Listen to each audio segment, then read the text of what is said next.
Christian or a Roman Catholic or Protestant, you know, definitely follow what you feel inside, but make sure it's exactly what you want to be doing. And I don't tell people not to do it, but I do not preach or talk about the craft and how awesome it is and what I feel about it.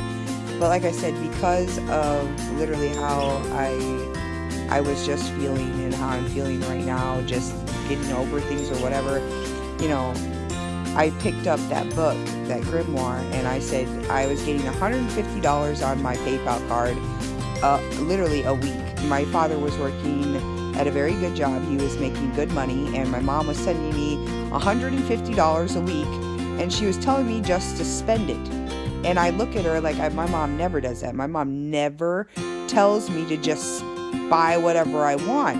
And so literally for like a couple of weeks, I was sitting there like, what do I do with $150 every week?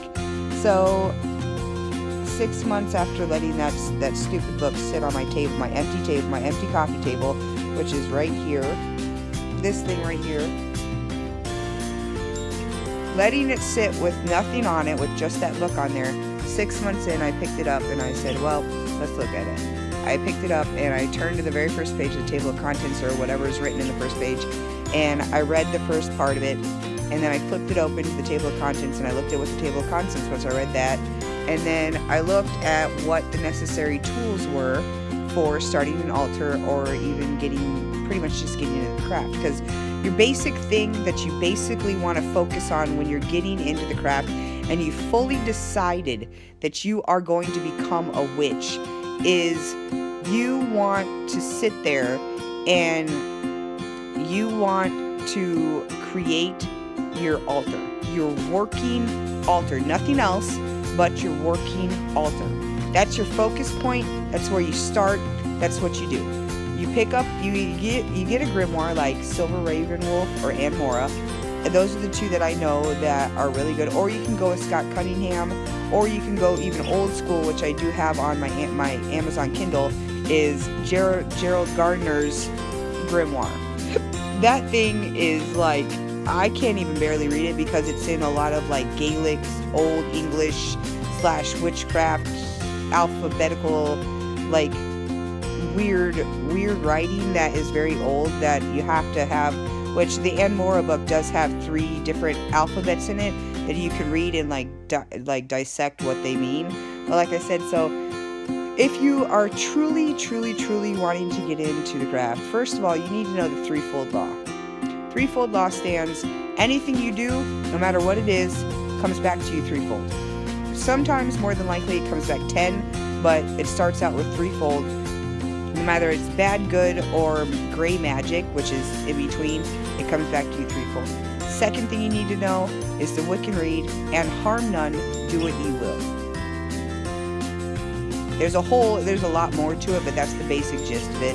And harm none, do what ye will. And third of all, you have to believe in it. You gotta have faith. You gotta you may not fully believe in it right when you start, but if you choose to really get into the craft and become a witch and fully grasp paganism, Wicca, and witchcraft, then the whole thing, voodoo, hoodoo, voodoo, juju, whatever it is, the craft is what you encompass. It doesn't matter if it's bad, good, or anything, or nothing at all. Whether you practice it or not, you accept it, and you know that it's there, and you learn a little bit about it, but you don't have to actually physically do it. The craft, when you become a witch, or when you get into becoming a witch, it is your craft. You do it how you want to do it. That's your craft. You can curse everybody every day, or you can follow the law like everybody does in Christianity or whatever, and do it by, if you're good, you get a blessing. If you don't, you get a curse, you know. So like I said, but those are the 3 main things you need to do when you first get into the craft: is know those things and accept them fully, and you don't have to cut yourself. You just sit down, close your eyes, and think about those 3 things, and in your mind, you don't even have to say it out loud. Just be like, I accept this, or I accept these 3 things in my life for the rest of my life, or until something comes along where I physically cannot do this anymore, and I have to change. And like I said, I've been through my bouts too. I quit doing the craft. I had to step away from it to fully realize, because in my life, the person that I am, I get so much guff about things and people talking.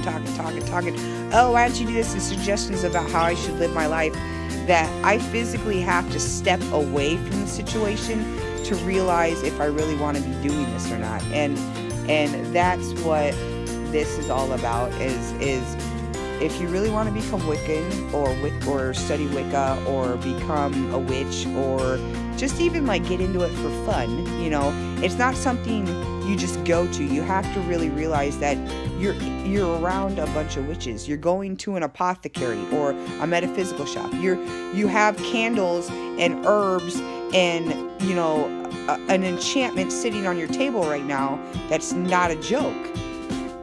You know, it's not for fun. I mean, you can do it for fun, I guess, if, you know, like, oh, you just talk to the lady at the apothecary that you went to, you know, in Salem or whatever, and you say, oh, we're just some girls picking up some stuff.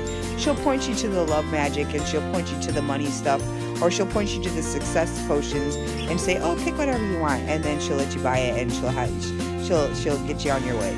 But I mean, it's not like, if you're seriously thinking about becoming a witch, it's something you really, really, really got to think about. And it's, like I said, it's not that crazy and it's not scary. It's all about using what you have around you. Using, like, if you go outside and you're trying to create a spell or something, and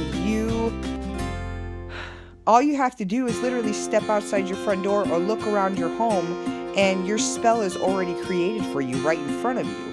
You know, it doesn't have to be like you have to buy 15 million objects and a $500,000 wand in order for you to feel better for 5 seconds.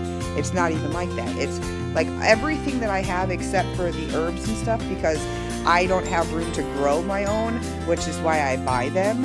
You know, like everything I have is stuff that I picked up over the last 5 years and accumulated because I would go outside, or I would go look around in a store and find cheap things that were perfect for me, that would do the purpose of what I wanted them to. And that's all it is. It's about saving and not scrounging or scrimping, but just using nature and the trees and the wind, and just literally, like, I would go outside when it was summertime and I'd take a white chime candle or party candle, and I'd just lay it on the ground. And while I just sat there, I would let the wind and the grass and the sun, and just the sun for fire, the wind for air, the grass for earth, and literally then I would, like, if I had water or something, or I'd bring a bottle of water with me because it'd be summer, so I'd have water, I'd sprinkle some water on it, and that's earth, air, fire, water. And then after it was done just laying there, I wouldn't even touch it, and then I would pick it up and just hold it in my hand. I wouldn't break it. I just gently hold it in my hand, and I would just let my own spirit and essence just soak into the candle, and then I'd bring it in. And if it was a curse, I'd spit on it, I'd roll it in dirt, I'd bury it in the ground, and then I'd take it back out and like a little grave. I'd make it look like a little grave. You know, I'd write, you know, little symbols on it, like my name or something.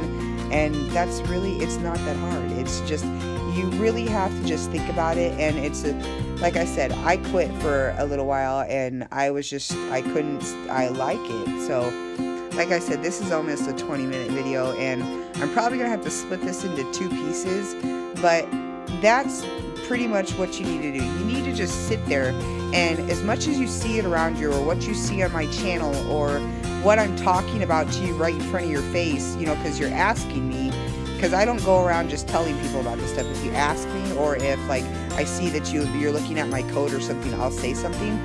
But like I said, you just need to stop after all the stuff that you've been thinking about, and just seriously think about it with nothing else in your mind but that, and make a decision on what you want to do. And then the next thing you do is buy a grimoire, or if you want, just start making your own. You don't even need to buy one, because an altar, all you really need for a basic altar is 2 candles. You need possible like a bowl for libation, and a bowl for like your offerings, and a plate for libation, which is for the food. And then when you do your rituals, you discard a little bit of your drink into it, and then you finish the rest of the drink and eat the rest of the food. You put a bite of the food on there, and then, and a candle holder, because you need a candle holder, but I mean in a candle. That's 2 candles for the god and goddess, a bowl and a plate, and a candle holder and a candle. That's it. And maybe an altar cloth. That's all you need for a basic, simple altar. Nothing hard, nothing major. So anyways, guys, I'm going to get out of here for right now. If I need to add anything more to this, I'll be back in just a second, but I need to go get some water or something to drink, because I take medicine and my mouth is super dried out. So I'll talk to you a little bit later.